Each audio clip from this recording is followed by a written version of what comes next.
est-ce que pour toi, faire ces sacrifices et puis arriver à se qualifier pour les JO, ça allait te permettre, je dis, d'ouvrir Mhm. certaines portes et que à ce jour-là, après les JO, tu es un peu déçu que certaines portes ne soient pas véritablement ouvertes.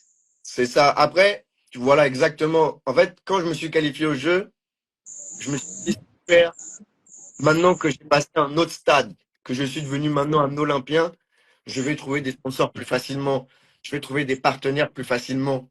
Mais c'est pas le cas. Mais après, ça, c'est pas forcément que moi.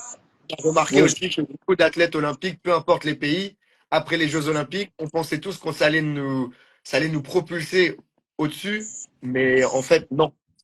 On est toujours à peu près aussi, allez, toujours dans les mêmes problèmes, chacun chez nous, pour essayer de subvenir à subvenir à nos besoins. Sauf que certains avaient déjà des sponsors peut-être avant qui les ont suivis.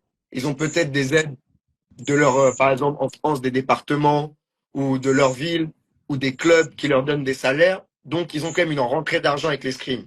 Moi, aujourd'hui, avec l'escrime, j'ai zéro rentrée d'argent.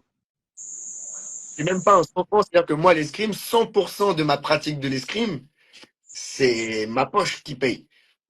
Pour les Jeux Olympiques, il y a quelqu'un j'ai mis un message sur LinkedIn, le réseau social, pour dire voilà, je me suis qualifié, je cherche des gens qui souhaitent m'accompagner.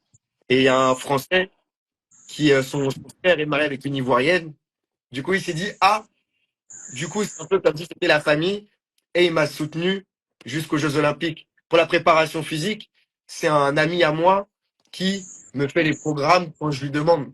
Mais c'est pas quelque chose forcément. Là, il est venu à Turin avec moi. Ça a été mon meilleur résultat.